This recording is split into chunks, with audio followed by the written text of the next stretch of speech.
അസ്സലാമു അലൈക്കും വറഹ്മത്തുള്ളാഹി വബറകാതുഹു. ഇന്ന് വളരെ പവിത്രമേറിയ ഒരു സ്വലാത്തിനെ കുറിച്ചാണ് നമ്മൾ പറയുന്നത്. ഈ സ്വലാത്ത് ഇൻഷാ അള്ളാഹ് ഇന്നത്തെ വെള്ളിയാഴ്ച രാവിലെ പകലിലൊക്കെ ആയിട്ട് നിങ്ങൾ ചെയ്യണം, ചൊല്ലണം എന്ന് ഓർമ്മപ്പെടുത്തണം. അത്രമേൽ പവിത്രമുള്ള സ്വലാത്താണ്. എനിക്കും നിങ്ങൾക്കൊക്കെ കാണാതെ അറിയുന്ന നമ്മളൊക്കെ ഡെയിലി ചൊല്ലുന്ന ഈ സ്വലാത്തിൻ്റെ മഹത്വം നമ്മൾ മനസ്സിലാക്കിയിട്ട് തന്നെ ചൊല്ലാൻ വേണ്ടി ശ്രമിക്കണം എന്ന് ഓർമ്മപ്പെടുത്താൻ അള്ളാഹു നമുക്ക് തൗഫീഖ് നൽകട്ടെ. സ്വലാത്ത് അത് നമ്മുടെ ജീവിതത്തിൽ എത്രത്തോളം നമ്മൾ പകർത്തുന്നു അത്രത്തോളം നമ്മുടെ ജീവിതത്തിൽ ഉയർച്ചയും വളർച്ചയൊക്കെ ഉണ്ടാവും എന്നുള്ളത് നമുക്കൊക്കെ അറിയാവുന്നതാണ്. അള്ളാഹു നമുക്ക് തൗഫീഖ് നൽകി അനുഗ്രഹിക്കുമാറാകട്ടെ. വിഷയത്തിലേക്ക് പ്രവേശിക്കുന്നതിൻ്റെ മുമ്പ് എല്ലാ ദിവസവും സൂചിപ്പിക്കാറുള്ളത് പോലെ നേരിട്ട് കാണാനുള്ള ഡേറ്റ് ചൊവ്വാഴ്ചകളിലാണ്. വിളിച്ച് ബുക്ക് ചെയ്തതിൻ്റെ ശേഷം മാത്രമേ വരാവൂ എന്ന് ഓർമ്മപ്പെടുത്തുകയാണ്. നമ്മളിതിൻ്റെ അപ്ഡേഷനും കാര്യങ്ങളൊക്കെ ഇൻസ്റ്റയിലും വാട്സപ്പിലും അപ്ഡേറ്റ് ചെയ്യാറുണ്ട്. അതിൻ്റെ ലിങ്ക് ഡിസ്ക്രിപ്ഷനിൽ കൊടുത്തിട്ടുണ്ട്. നമുക്ക് വേഗം വിഷയത്തിലേക്ക് പ്രവേശിക്കാം. സ്വലാത്തുകളുടെ പ്രത്യേകത എന്താണെന്ന് വെച്ചാൽ സ്വലാത്തിൽ ഒരുപാട് സ്വലാത്തുകളുണ്ട്. നിങ്ങൾക്ക് തന്നെ അറിയുന്ന എത്രയോ സ്വലാത്തുകളില്ലേ. ഞാൻ ചില ദിവസങ്ങളിൽ സ്വലാത്തിൻ്റെ പേരുകൾ അറിയുന്നൊന്ന് ടൈപ്പ് ചെയ്യണമെന്ന് പറയുമ്പോൾ എത്ര ആളുകൾ പല സ്വലാത്തുകളുടെയും പേര് ടൈപ്പ് ചെയ്യും.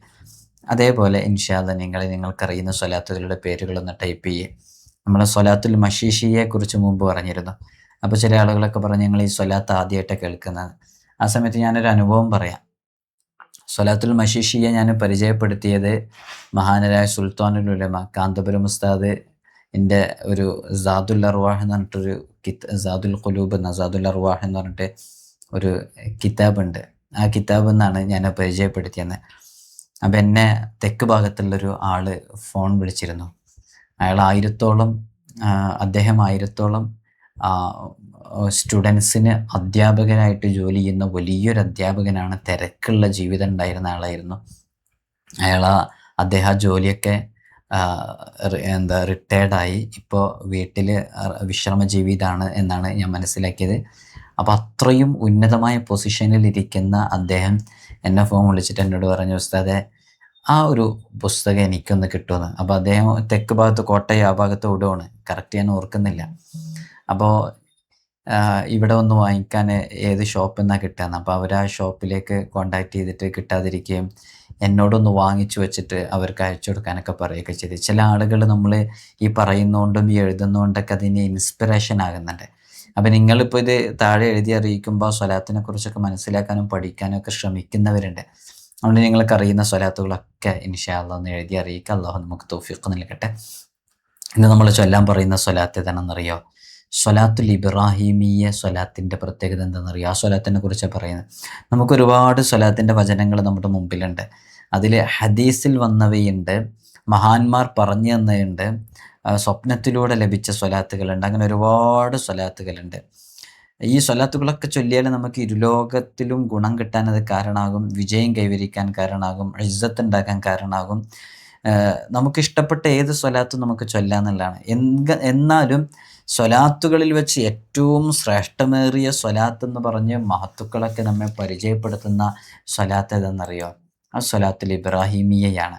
അത് ഹദീസിൻ്റെ വചനങ്ങളിൽ വന്ന സ്വലാത്താണ് സ്വലാത്തുൽ ഇബ്രാഹിമിയ. ആ സ്വലാത്തുൽ ഇബ്രാഹിമിയ നമുക്കൊക്കെ അറിയാം. അല്ലാഹുമ്മ സ്വല്ലി അലാ സയ്യിദിന മുഹമ്മദിൻ വഅലാ ആലി സയ്യിദിന മുഹമ്മദിൻ കമാ സ്വല്ലൈത അലാ ഇബ്രാഹിമ വഅലാ ആലി ഇബ്രാഹിമ വബാരിക് അലാ സയ്യിദിന മുഹമ്മദിൻ വഅലാ ആലി സയ്യിദിന മുഹമ്മദിൻ കമാ ബാറക്ത അലാ ഇബ്രാഹിമ വഅലാ ആലി ഇബ്രാഹിമ ഫിൽ ആലമീന ഇന്നക ഹമീദും മജീദ്. വളരെ പവിത്രമേറിയ സ്വലാത്താണ്. എന്താ അതിൻ്റെ അർത്ഥം എന്താ?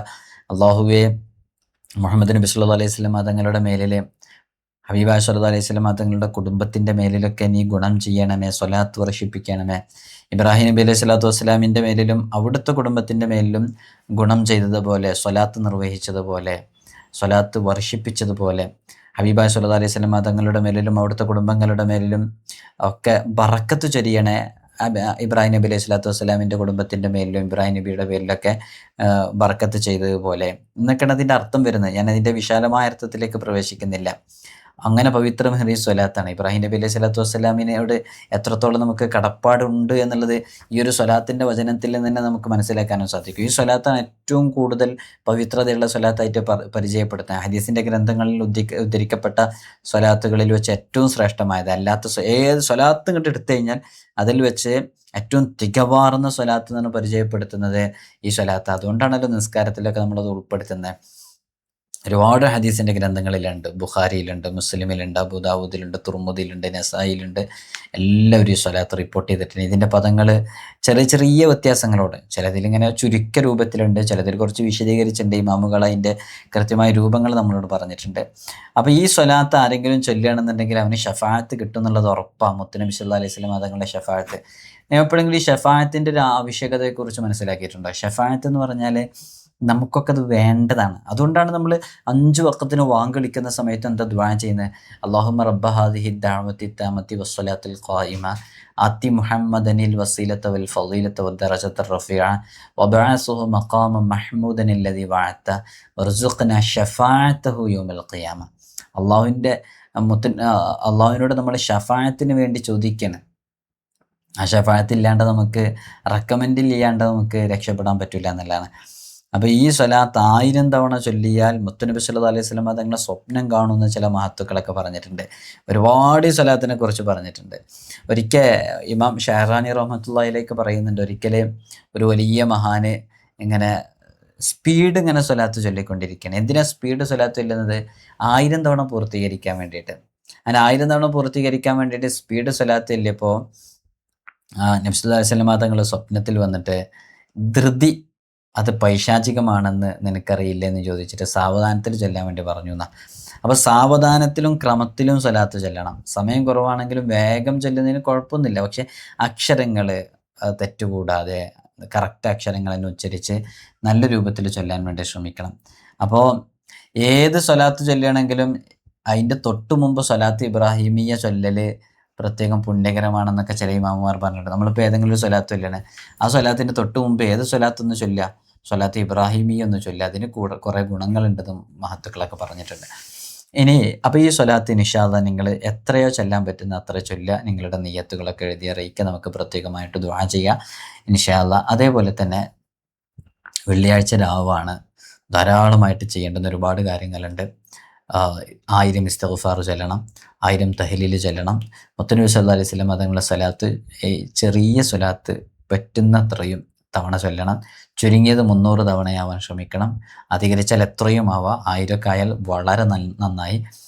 അൽകഫ് പാരായണം ചെയ്യണം. ചുരുങ്ങിയത് ഒരു 3 തവണയെങ്കിലും പാരായണം ചെയ്യാൻ വേണ്ടി ശ്രമിക്കണം. ഒന്ന് മഗ്‌രിബിന് ശേഷം, ഒന്ന് നാളെ സുബഹിക്ക്, ഒന്ന് നാളെ ജുമുഅൻ്റെ മുമ്പ്, ഇങ്ങനെ പാരായണം ചെയ്യാൻ വേണ്ടി ശ്രമിക്കണം. അതേപോലെ തന്നെ എന്തെങ്കിലും ഒരു സ്വതക്ക, നമ്മുടെ അടുക്കൽ അള്ളാഹു നമുക്ക് നൽകിയതിൽ നിന്നുള്ള എന്തെങ്കിലും ഒരു സ്വതക്ക മറ്റുള്ളവർക്ക് നൽകാനും വേണ്ടി സാധിക്കണം. അതിങ്ങനെ എനിക്ക് അയച്ചു തരാൻ വേണ്ടിയിട്ടല്ല കേട്ടോ ഈ പറയുന്നത്. ഇത് നിങ്ങളുടെ നാട്ടിൻപുറത്തൊക്കെ ഒരുപാട് പാവപ്പെട്ടവരുണ്ട്. നമ്മുടെ കയ്യിൽ ആകെ 10 രൂപ ഉള്ളെന്ന് സങ്കല്പിക്കുക. 2 രൂപ 3 രൂപയെ കൊടുക്കേണ്ടതുള്ളൂ. ഉള്ളതിൽ നിന്ന് കൊടുക്കുമ്പോൾ അത് അള്ളാഹു വർദ്ധിപ്പിച്ചു തരും. കെട്ടിക്കിടക്കുമ്പോൾ അത് മാലിന്യമായിട്ട് അവിടെ നിൽക്കും. അത് മറ്റുള്ളവരുടെ അവകാശം. ഈ സക്കാത്ത് മാത്രമല്ല നമ്മൾ കൊടുക്കേണ്ടത്, നമ്മൾ ദാനം ചെയ്യുകയും കൂടി വേണം. അത് നമ്മുടെ അടുക്കലൊരു 10-20 ലക്ഷം രൂപ ഉണ്ടെന്ന് സങ്കല്പിക്കുക. പാവപ്പെട്ട ആളുകൾ നമ്മുടെ സമീപത്ത് ഒരു നേരം പശിയടക്കാൻ കഴിയാതെ വിഷമിക്കുന്നുണ്ട് സങ്കല്പിക്കുക. എന്നാൽ നമ്മുടെ മേൽ നിർബന്ധമായ ബാധ്യതയാണ് അവർക്ക് വിശപ്പടക്കാനുള്ളത് കൊടുക്കൽ. അതും ഈ ദീനിൻ്റെ നിയമം തന്നെയാണ്. അപ്പം എല്ലാ കാര്യങ്ങളും നമ്മൾ കൃത്യമായി മനസ്സിലാക്കിയിട്ട് വളരെ നല്ല രൂപത്തിൽ തന്നെ ഇതൊക്കെ ചെയ്യാൻ വേണ്ടി ശ്രമിക്കണം. അള്ളാഹു നമുക്ക് തൗഫീഖ് നൽകി അനുഗ്രഹിക്കുമാറാകട്ടെ.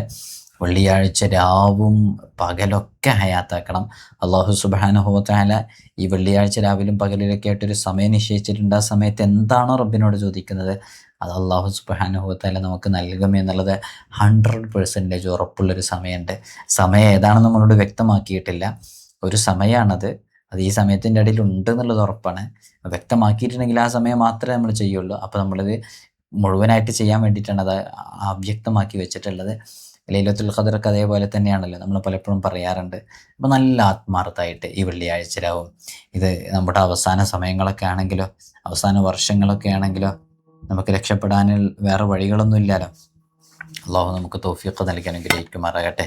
ഒരുപാട് മുഅ്മിനീങ്ങളും മുഅ്മിനാത്തുകളും ഓരോ ദിവസവും പല വിഷയങ്ങളും പറഞ്ഞ് നമ്മളോടൊക്കെ ദുആ കൊണ്ട് വസിയത്ത് ചെയ്യാറുണ്ട്. എല്ലാവർക്കും വേണ്ടിയിട്ട് നമുക്ക് ദുആ ചെയ്യണം. വെള്ളിയാഴ്ച രാവിൻ്റെയും പകലിൻ്റെയൊക്കെ മജ്‌ലിസുകളിൽ നിങ്ങൾ ആത്മാർത്ഥമായിട്ട് പങ്കെടുക്കണമെന്ന് ഓർമ്മപ്പെടുത്തുന്നു. അള്ളാഹു നമുക്ക് എല്ലാ വിഷയങ്ങളിലും ഖൈറാത്തുകളിലേക്ക് വളരെ പെട്ടെന്ന് അടുപ്പിക്കട്ടെ. അപകടങ്ങളെ തൊട്ട്, രോഗങ്ങളെ തൊട്ട്, ബുദ്ധിമുട്ടുകളെ തൊട്ടൊക്കെ നമുക്ക് വലിയ സലാമത്ത് നൽകി അനുഗ്രഹിക്കുമാറാകട്ടെ. സ്വലാത്തിൻ്റെ വിഷയത്തിൽ ഒരു കാരണവശാലും നമ്മൾ ആലംഭാവം കാണിക്കരുത്. ധാരാളമായിട്ട് ചൊല്ലുക. സ്വലാത്ത് കൊണ്ട് തീരാത്ത പ്രശ്നങ്ങളില്ല, സ്വലാത്ത് കൊണ്ട് പരിഹരിക്കപ്പെടാത്ത ബുദ്ധിമുട്ടുകളില്ല, രോഗങ്ങളില്ല, വിഷമങ്ങളില്ല. അള്ളാഹു നമുക്ക് തൗഫീഖ് നൽകട്ടെ. നിങ്ങളൊക്കെ ദുആ ചെയ്യണം. അസ്സലാമു അലൈക്കും വറഹ്മത്തുള്ളാഹി തആല വബറകാതുഹു.